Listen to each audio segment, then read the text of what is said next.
Bertempat di lapangan Markas Komando Mako Kopassus Cijantung, Jakarta Timur, syukuran hari ulang tahun HUT ke-63 Kopassus digelar.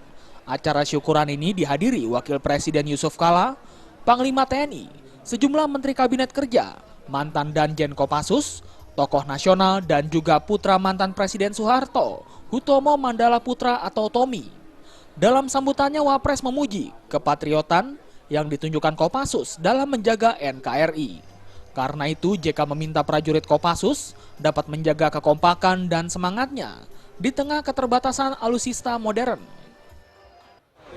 Suatu TNI militer di dunia ini tidak hanya tergantung kepada peralatannya, tapi yang paling utama adalah semangatnya. Banyak negara yang mampu mempunyai peralatan modern, tanpa semangat yang kuat, dia tidak akan bisa menjaga bangsanya secara baik.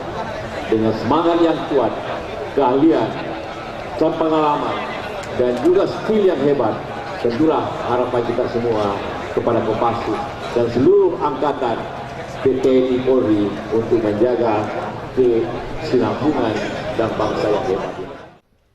Sementara itu, Panglima TNI Jenderal Muldoko dalam sambutannya meminta Kopassus tetap mempertahankan jati dirinya sebagai pasukan elit milik TNI. Karena itu, Kopassus diminta untuk selalu meningkatkan kemampuannya untuk mengantisipasi berbagai ancaman, baik dari dalam negeri maupun internasional.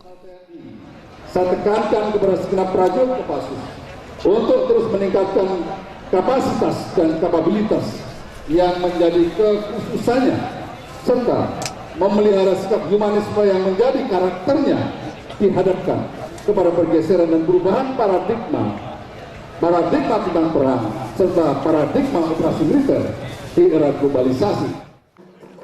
Acara syukuran ini juga dimeriahkan tarian dari daerah Aceh, Papua, dan Kalimantan, serta menampilkan aksi terjun payung yang dilakukan para prajurit Kopassus. Aksi terjun payung ini memecahkan rekor Canopy Relative World atau CRW dengan formasi 18 susun tegak di lapangan terbang Pondok Cabe, Jakarta. Tak tanggung-tanggung, terjun payung dengan teknik tinggi tersebut dilakukan dalam ketinggian 13.800 kaki. Bendera merah putih ini, ya sesaat lagi. Bendera merah putih.